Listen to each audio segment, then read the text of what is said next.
Yo, thank you so much for tuning in to Music Marvels with Achickwitbeatz and Breezy Gipson right here on Grander Radio and Achickwitbeatz.com. We thank you so much, and you know what?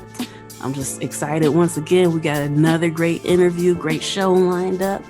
Later on, we have DJ Dr. J, the professor, joining us, and we also have a special segment with Sean Cobain of the Endless Boys webcast. One more go round, one more in, and I'm happy about that. Yes, indeed.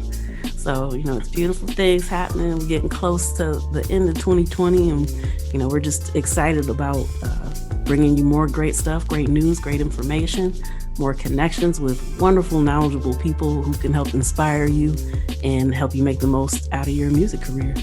Yep, let's get it. All right, we're going to dip into some beats by yours truly, and then we'll be back with the interview right after this.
Thank you so much for joining us on Music Marvels with Achickwitbeatz and Breezy Gipson. We are so excited to have DJ Dr. J, the professor, in the building with us. How are you doing? I'm doing great. How about you? Pretty good, pretty good. We're just excited to have you here. And if you could, just kind of give us a little bit of background on who is DJ Dr. J, the professor.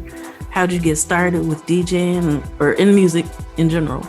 Okay, yeah. So, music has been a part of my life for about as long as I can remember. Growing up, we were a military family. We lived on Army bases all across this country. So every time we moved, I remember my dad packing up his albums, right? So, I just grew up with vinyl, just seeing these beautiful album covers from like every single genre. My dad had everything from Prince to James Ingram to Phil Collins. Like, he had everything. In fact, I laughed a few weeks ago because there were these two brothers. I don't know if you've seen them, but they do these reaction videos to songs that they've never heard before. And so they did Phil Collins In the Air Tonight, right? And I laughed because they had this, they were like, oh my gosh. And that was the same reaction that I remember having, when I first heard that, because, I was really young and I didn't quite know what it was about. But I knew it was deep, I knew it was personal and intimate, and, he went, dun, dun, dun, dun, dun, and I felt that, So, yeah. Those so are music, epic, yeah. Yeah, they are. Yeah, they are. And so I just remember just my dad with these albums, and he bought me my first album in this little record shop in Georgia, and it was Thriller. And I promise you, every single day for at least a year, I played both sides. So, music has always been a constant, and living on base, it was a way to make friends.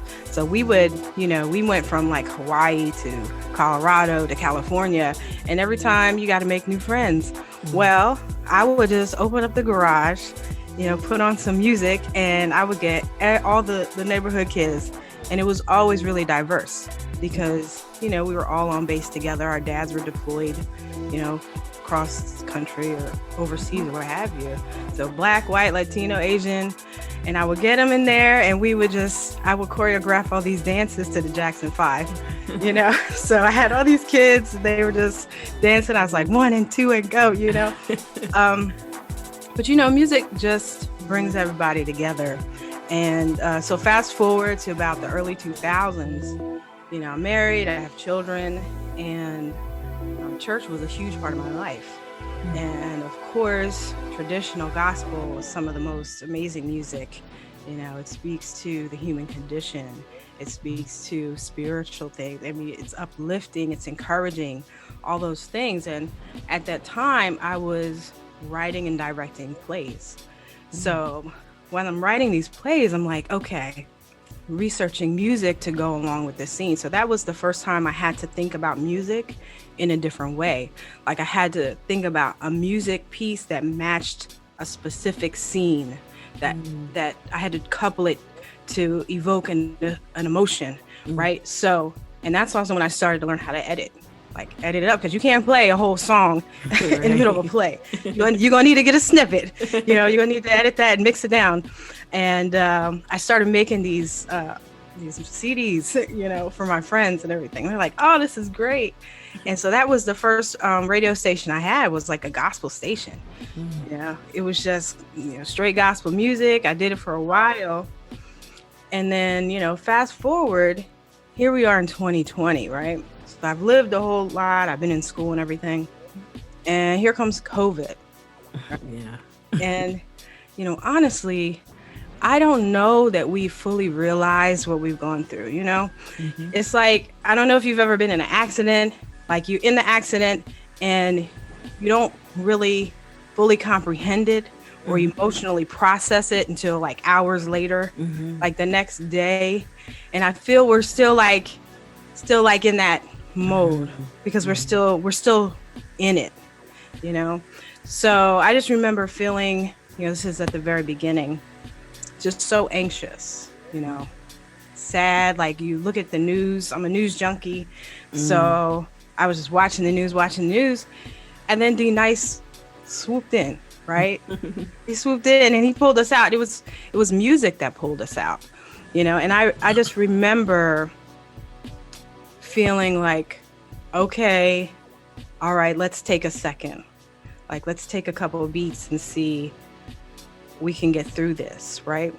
And, that helped me remember this musical connection that I had. And that's, probably where I'm most comfortable as a creator, right? Having people experience a connection, whether it's with the words on a piece of paper or the music or the song or a note or those drums, you know what I mean? Yeah. I take a lot of time trying to pick the right songs and try to tell a story, and, I just feel like that connection, that musical memory that we create, because that you'll hear a song that'll remind you of something that happened, an event or a time. That is something special, So, I don't think anybody could listen to I Got Five on it the same, right? Right? After us, that song is transformed forever. Right. I think that's the beautiful thing about music. It's flexible, It's the same and it's different. It gives us all room for experience. And so, I'm like reviving my vinyl collection. I'm like, okay, starting to go through everything. And I started to experiment with some voiceover. This is like during the beginning of the quarantine. And I hit up my friend who has a station, Reggae Vibe Radio, and Ross Mahdi. And I was like, hey, listen, I've been thinking about this. I've got this show concept, Grown and Flexin'. I sent him a sample. I was like, what do you think? He was like, we're going to put you on Saturday and Sunday morning. Right? So I'm a doctoral student right now, so I don't have like a lot of time, but I take the time just to like put these shows together. And it was so on point. So I think we started probably like July, somewhere around then. So we're in full election season. And I'm like, okay, I gotta speak to this. This is a huge election. I gotta talk about what's going on. There's so many things going on with Black Lives Matter. I've got to talk about that because, one thing, I've got an opinion. I'm not afraid to share it. So that's just kind of what it really evolved to. I would I would wait till about Thursday to feel what was going on in the world, feel what's going on with people, how people feeling like on, Instagram and Twitter, talking to people and get a sense of, all right, how are people really feeling about this? And then I would put my list together and then I would put my set together because it has to connect on a level that's just beyond like, oh, there's a beat. Yeah, there's a time for beats. You know what I mean? Right. But there's also a time to speak to the moment. Right. Wow, that's powerful. Yeah. So right now I just a lot of the stuff that I do is just straight Grown and Flexin', which is really positive. It's really it's a clean show, and I wanted it to be family friendly. I want my niece to be able to listen to it. And then I do some stuff that's not so family friendly. That's on my Mixcloud.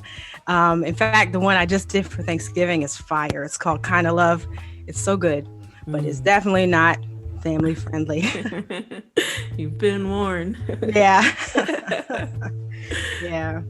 So, you just shared so much valuable information and gems about like your whole evolution through music. And I'm know Breezy's over there itching to ask you something, but real quick before I let him get his question in, you had mentioned when you were organizing the parties in the garage and how you were like choreographing stuff. And I feel like that's such an interesting way to actually look at DJing because DJs automatically make the crowd move anyway. Right. So it's almost like you were inherently doing that before you even got into officially, what you would call DJing. That's really awesome. Right. And it's funny because especially when I was working on the plays, when I would hear the music, I could see the scene. So it was so connected for me. Like I would hear a piece and I'm like, I don't feel nothing with this. When I heard the right piece, I could see the scene. And then when I was, we were in rehearsal, I'd be like, nah, let's do it again. Let's do it again. And they used to make fun of me and called me the Wrath, because they said, no, you got to do it right. You got to do it right, but because it was so like specific, and I knew that this scene had to be just so, because it was going to help someone. And so that was the whole piece. And it did, like, people would come up and say, this specific scene. And I would like inside, I'm like, I know, because that's just the way it kind of came across, like in my mind to do. Yeah. Man, that's awesome. Well, I feel like I'm sitting back listening to two queens in royalty right now, which is a really lofty position. And so, much is given to whom deserves. And so, do your fans approach you from the aspect, giving you compliments in that manner? Hey, how you're inspiring, how you're teaching, how you're training, how you're creating memorable moments. Do those topics ever come up?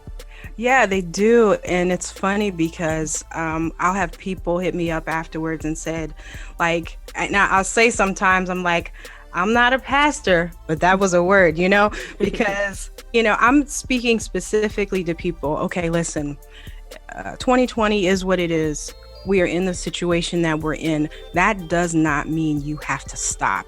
That does not mean you have to surrender. Your goals can still be your goals. You may have to reroute how you look at them. You may have to reroute how you complete them, but we don't quit, folks.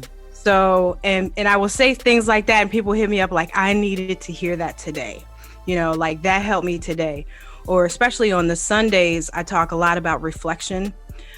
I talk a lot about thinking through like the week ahead, like going through this week with purpose, putting things together so that you can do what you need to do, because stuff is going to come that might try to knock you off your feet. But if you got a plan, you could just, all right, if you fall, you get up, you can keep moving, you keep doing it.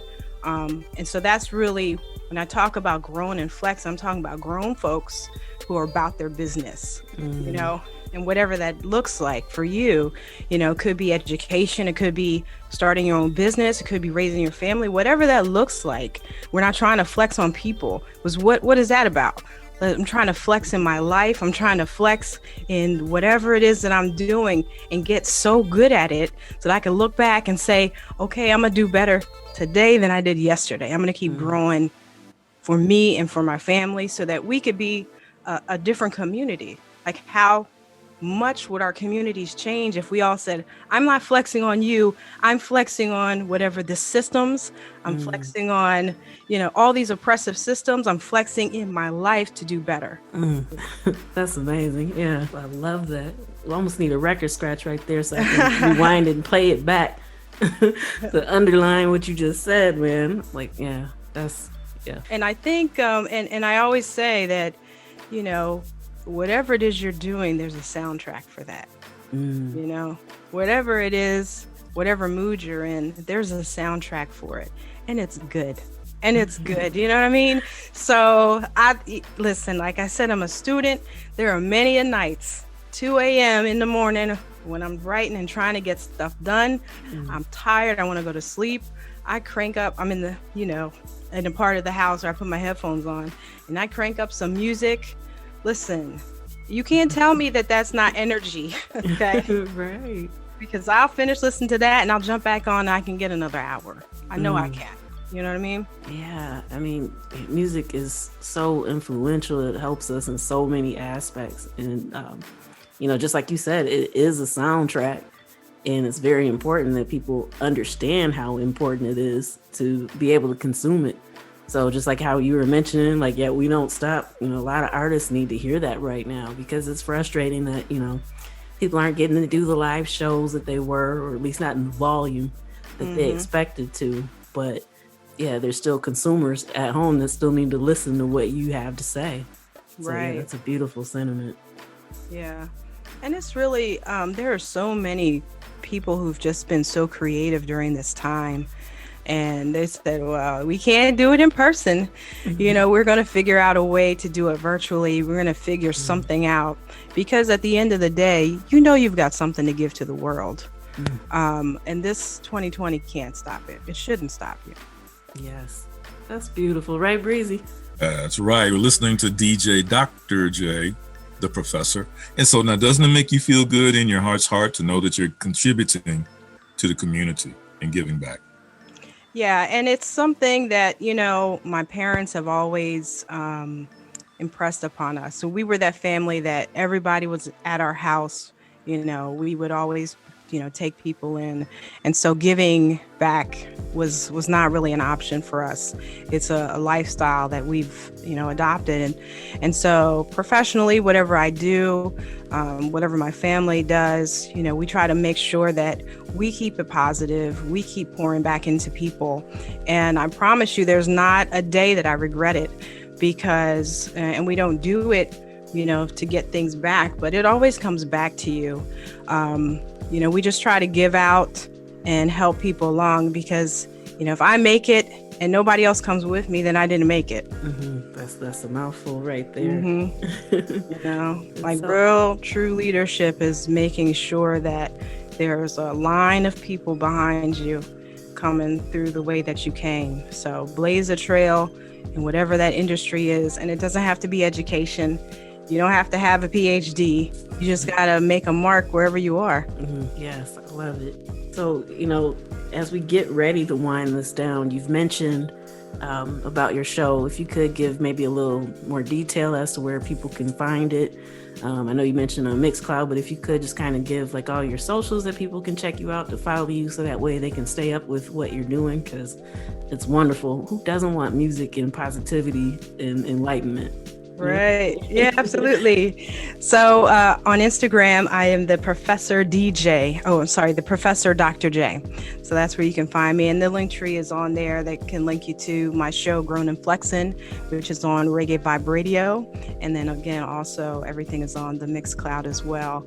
And, when I finish this degree, and probably, fingers crossed, in about 6 months, I'll be able to build out a little bit more. But right now, this is what we're doing. That's beautiful. I think what you're doing is magnificent. And man, everybody better hold on if it expands from there, which I'm sure it will. I hope so. I just, you can't change the world, but you can change where you live, the world that you live in. You may not be able to make that mark on the planet Earth. That's huge. But wherever you are, your world, that's what you can change. And so that's just what I try to focus on and share that every week. Love it. All right. And so, typically here's where I say, is there any lasting thoughts or that you want to leave with the audience? But I mean, everything you said is something that's just impactful, and it's just gonna, resonate with everyone. So if there are any people that you'd like to shout out in particular or something, before we... Sure. Let me give a shout out to, like I said, Reggae Vibe Radio, that my show is hosted on, and Ross Mahdi for hooking a sister up. And, it's great when you're able to collaborate with people and they're on the same wavelength positivity that you're on. Yes, indeed. All right, Breezy. Yeah, well, it's been a real ride today, and I've enjoyed every moment of it. So looking forward to collaborating, staying with you, and listening to what's going on in your realm and growing as well. So thanks for stopping by. Absolutely. Thank you for having me. Yes, we appreciate you. We'll have to have you on again in the future. Anytime. All right. Thank you so much. Okay. Man, that was a great interview. I really, really enjoyed her coming on the show and sharing her knowledge and experience with us and all the great things that she's working on and doing. And man, it was just inspiring. Here we go again. That word that you just used, that flow. I like to use that flow. Okay, when I use the word that flow, I don't need any other descriptions, because the person's got to know that it was on point, and she was on point. Yes, she was. So make sure that you stay tuned into what she's doing. Make sure that you check out her shows, and just keep it locked. All right. And now we get to hear from the one and only Sean Cobain of the Emma's Boys webcast. with great information. Okay, well, you know what? Hey, it's a pleasure right now because we've got a man in the spot that really rocks the spot. He's been with us before and really blessed all of us with some in-depth behind-the-scene knowledge. And so once again, right to the spot, the one and only Sean Cobain. I appreciate it, man. Happy to be here. It's always a pleasure. Yes, we're glad to have you. Say happy holidays to you as well. Yes, right back at man. you. That time of year. I appreciate it. So today I'm just going to keep it simple, get right to the meat and potatoes of it. Really just professionalism and brand development within the entertainment industry, and more importantly, with a focus on hip hop. And the reason why I say that is typically in this business, a lot of people are self-taught until they get to the point to where they're making deals and signing deals. Mm-hmm. And I just see historically, it's a habit for me to market the failures of indie industry before me. Mm-hmm. So one thing that never really made sense to me is, like, we have all these examples of entertainers signing bad contracts. Mm-hmm. And the entertainment industry is like no other industry. Even when you look at the splits on paper, these percentages will be offensive. You know, if you went to an everyday job and they wanted to pay you anywhere from 10% to 25% for your likeness. And a lot of people don't understand is, once you sign these agreements, your likeness means even using your name, your stage name that you've developed or you've carried, even if it's a family name, they own that. Mm-hmm. And you can't use your name for interviews. You can't do anything. You can't put out music anymore. And a lot of people just don't take into consideration at how much that will affect them down the road. And mainly because when you get these deals, even advances aren't the same as they used to be now. Like, I hear a lot of people, even in Texas, because it's a music hub, but it's a large enough state to where they can deal within that state. Mm-hmm. But I hear some of these deals that these people are signing. They're signing deals worth $5,000 up front, and they don't cap the length of the publishing. They don't cap, they don't cap anything when in regard to their likeness. So what happens, and one thing that one deal in particular reminds me of, is the Megan Thee Stallion issue that she was having as far as her contract goes. Mm-hmm. I'm on the outside looking in, of course, because I'm not, I don't have any insider with either side. But when you look at it, and as things come out, when they say, hey, well, we gave you a great deal. We gave you a 60-40 split on an independent deal. Mm-hmm. And a lot of people don't see the issue behind that until when she went and she signed with Rock Nation. So she's already under a deal, signed another deal with another management company, mm-hmm. not realizing that, hey, they're still entitled to their 60% because I haven't fulfilled my obligation with them, or maybe you didn't renegotiate the contract to a point to where you feel like it's fair.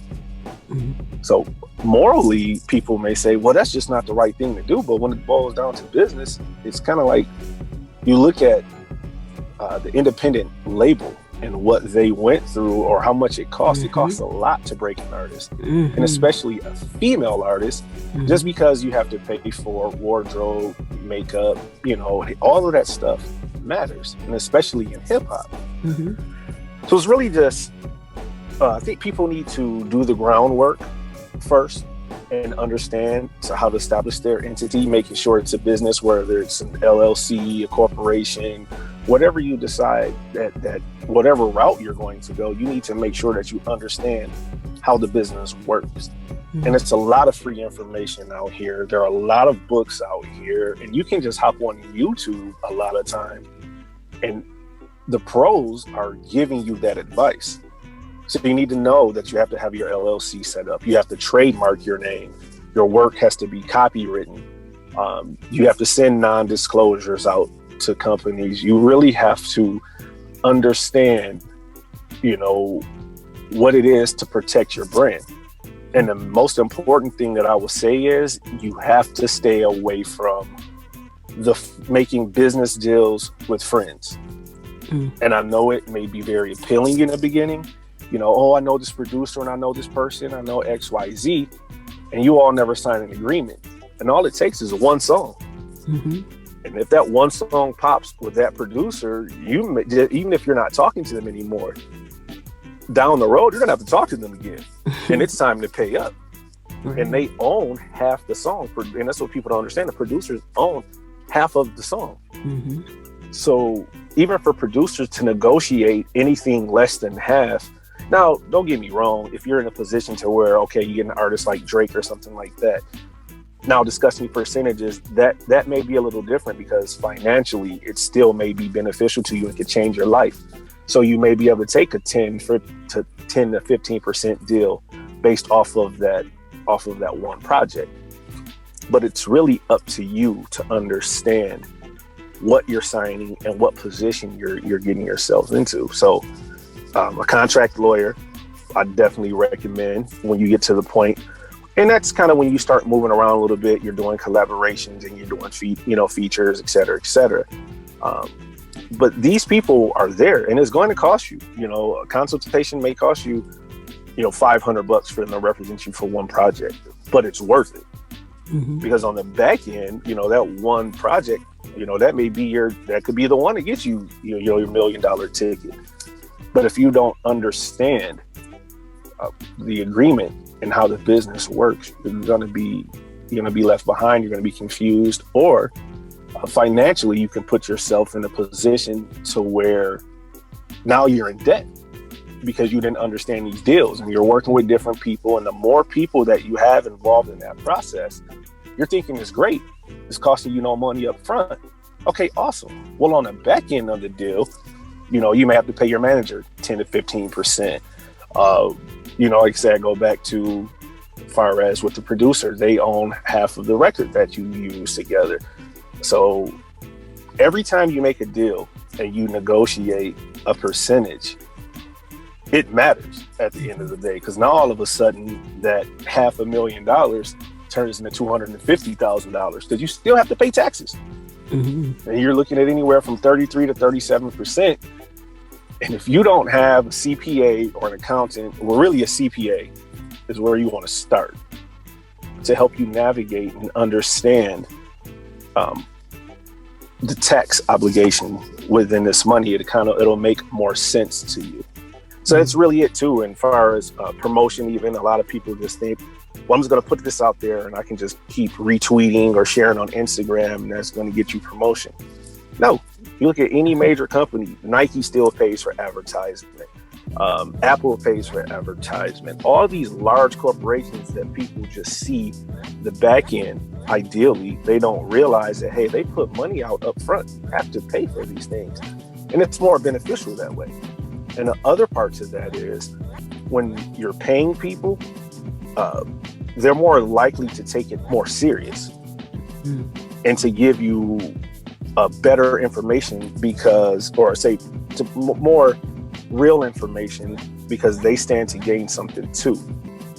But you also have to have at least an idea of what it is when you make these agreements with them, because they'll take advantage of you. This is the Shark Tank when it boils down to entertainment. And the part to me that's really the most fun for me, of course, being more or less the CEO of the process, is making the deals and watching people's reaction when you drop key terms. And that's it. You have to learn key terms. And more importantly, you have to understand that publishing is more than just signing with BMI, ASCAP, or whatever. I'll say those are two main because they're public. You just sign up and they have to allow you in. But you still have CSAC. There's several others, but those are invite only. And those are the things that people don't understand. So realistically, it's establishing your brand, protecting your brand, and have an idea of how these businesses and how the industry works.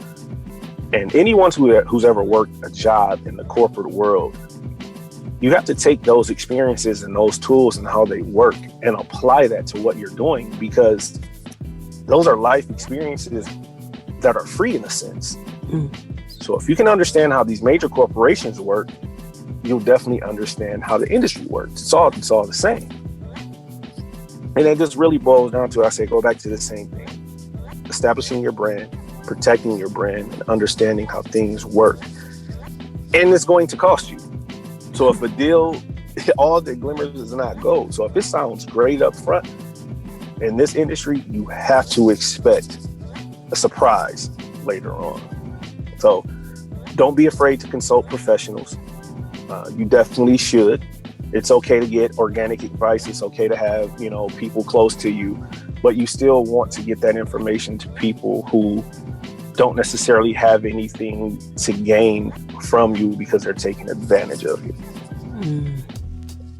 And like for as far as producers goes, it's a little different because, I'm not a producer, and people don't even understand the Music Modernization Act that's still going on right now. And that's to shift power back to really producers, because what people don't understand is a lot of producers have been just bullied and just outright robbed by the industry. And because they hide behind these layers of, well, hey, we didn't commission you to do this work. The artist did. So the artist has to pay you. So you're going back and forth between who's paying you, the artist or the label. And you have to establish that in the beginning. And the other part to that is you need to discuss paperwork up front, cash up front. And it may be, it's uncomfortable for people who don't understand it. But if you understand enough, at least a bare minimum, that will establish a baseline of professional respect and professional courtesy. So you really have to kind of snatch the rug from under businesses and other people who are more seasoned or more tenured in what you're doing, because you're the new kid on the block. You don't have any type of formal training or any type of certification, and they prey on that. So the more you learn on your own, the better. Don't be afraid to read. Audible is a great platform. So if you have to commute daily or whatever, download a book on the music industry. There are several books there, and it's cheap. I get free credits monthly.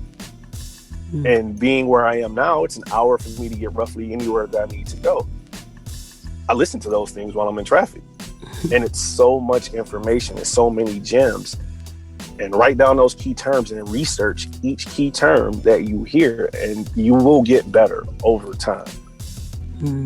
So that's really it. In a nutshell, establish your brand, learn what it is to protect your brand, and get the most bang for your buck.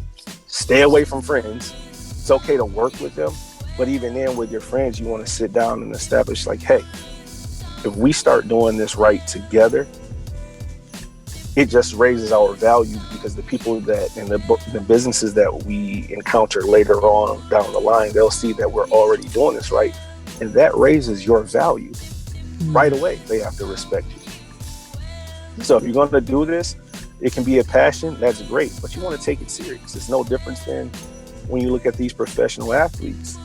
I look at LeBron James, his team, and his management. They've changed the rules because his agent, Rich Paul, understood the game and was able to capitalize so greatly that let's see, how can I put this without being polite? Or impolite. Basically, these owners, these are billionaires that are arguing with millionaires.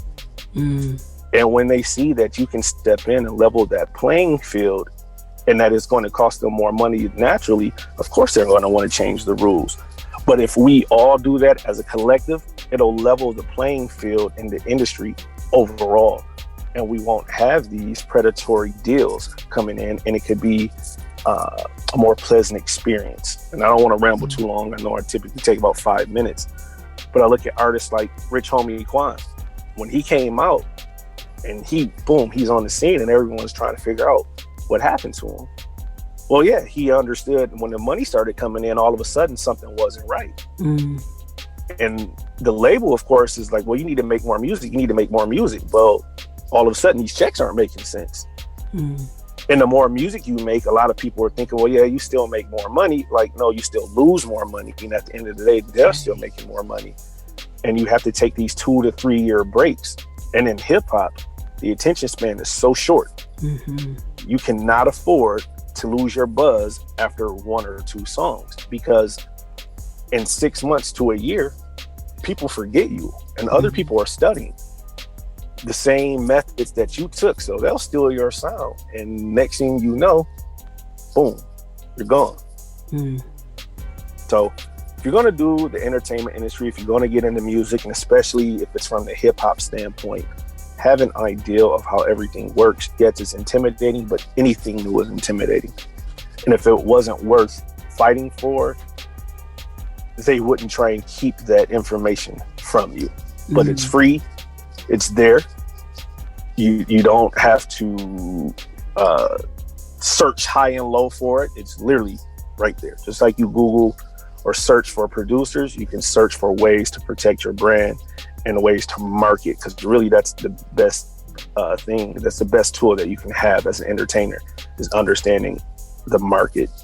Yes, man. See, you had mentioned about studying and, jotting down key terms and dropping gems, and you did exactly that right then. So if you're listening right now, make sure that you catch this archive, be on the lookout for it, so that way you can go back and write down everything he said, because all this will be very, very crucial to your career. Really, Roy. All right. We thank you so much for joining us. We can't wait to have you back again. And we just thank you, because there was a lot of wisdom and knowledge that you just shared with everyone. I can't wait. I can't wait till next time. And you all notice I didn't give you the meat and potatoes of it, because I want you to come back next time. And we'll go a little more in depth in this, because I believe it is important for you. So stay tuned. And I'll give you a little more steps into how to start and go from there. And keep in mind, I'm not an expert. So if I give you information, I want you to do your own research, because it's always something for all of us to learn. Well said. All right. Thanks so much. Thank you. All right. And we'll be back with music news right after this. Beats by yours truly.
back for music news this week. One of the things that got spotted in the beta testing for the next iOS release is animated album art. So Apple Music is working on something. Some people got to spot it for some big names. So we're not really sure who's going to have access to it and when, but just the possibilities are really exciting. I get kind of excited about music tech and little nerdy stuff like that. Yeah, that's where it's at. Yes. And you've probably heard by now that Bob Dylan and some of the other music greats have sold their music catalogs. And so some of the reasoning behind it is to have, the influx of cash at first. So it's kind of like betting on these companies that are purchasing it. So like these song funds, Hypnosis, and some of the other labels are getting in on it. But before selling their rights back to these selling their rights to these catalogs, the catalogs and funds that are making the investments are actually promising that they're going to circulate these songs, kind of rebirth them in a way that the record labels hadn't been doing. So while it is kind of sad that they're losing some of the control over their work, this kind of makes record companies have to step up their game a little bit in order to compete with some of these song funds. All right, next up on the list is that the music industry is trying to engineer TikToks and make them viral in order to sell records. So this is kind of, TikTok has been a great avenue to get some older music to new ears. And you can see that some of these people are climbing the charts all over again, like Fleetwood Mac, good example of that. But that's come from authentic moments as opposed to something that's been manufactured by a company. So you see, then they make it quite obvious when they're collaborating, because, a mother and son dancing to Michael Jackson, and you could tell that maybe they probably didn't really listen to some of those songs before actually doing the TikToks and things of that nature. So it's going to be interesting to see how long the record industry is going to try to, I guess, use the push tactics rather than pulling people in. So what's the phrase? Marketing pushes, branding pulls. So, it's best to let things like that kind of become viral organically as opposed to force feeding it into the systems. Now that I agree with you. I totally agree with you. Let it flow. Absolutely. Last week, we were just talking about Chance the Rapper getting sued by his manager. And now Lil Wayne has also joined those ranks for former commissions. I'd love to know your thoughts on this, Breezy. Well, here we go. Legalities. Legalities is a very impactful word. We touch on this all the time. So you got to watch where you're walking. You got to be careful about how you're talking. And especially when it comes to signing your name on the dotted line. If you need help, you need help. But just don't go sign your name without any advice, any proper legal advice, because all kinds of stuff can happen. And you don't want to get taken advantage of because that can lead to financial ruin. So no matter how close you are, make sure you get that contract checked out. And next up, Facebook launches the app publicly launches collaborative music app called Collab. And so this is their response to TikTok. It's been in beta testing for a while, but now it's available to more people as a separate app. So it'll be interesting to see how that goes in comparison to, they've already got Reels for Instagram, but now this is specifically for Facebook. So we'll see how well that does, or if it doesn't. What are your bets? Well, one thing about it, there's high competition taking place between a lot of these heavyweight companies. They're after the almighty dollar at the end of the day. So they're pouring money they're pouring scientists and people who are testing into these different situations because they want even more money. And so everybody's testing. And so, but when it trickles down, let that trickle all the way down to the indie artist.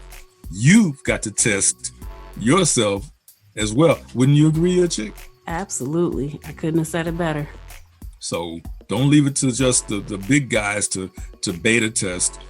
Throw some tests out on yourself, just to make yourself sharper. Indeed.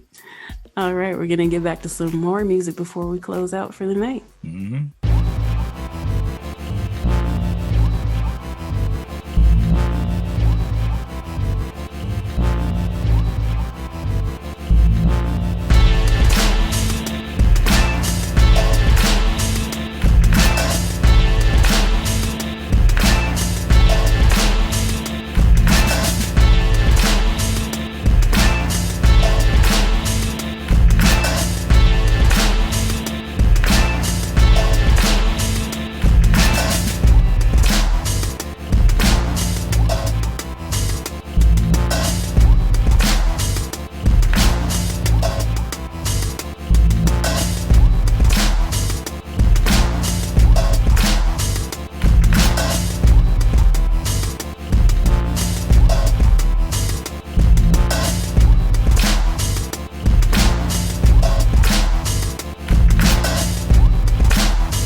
is a wrap for this week's episode of Music Marvels with Achickwitbeatz and Breezy Gipson right here on Grander Radio and Achickwitbeatz.com. We thank you so much for tuning in to rock with us, and we hope you come back next week. Tune in, tell a friend, and we'll see you then. That's a wrap. Peace.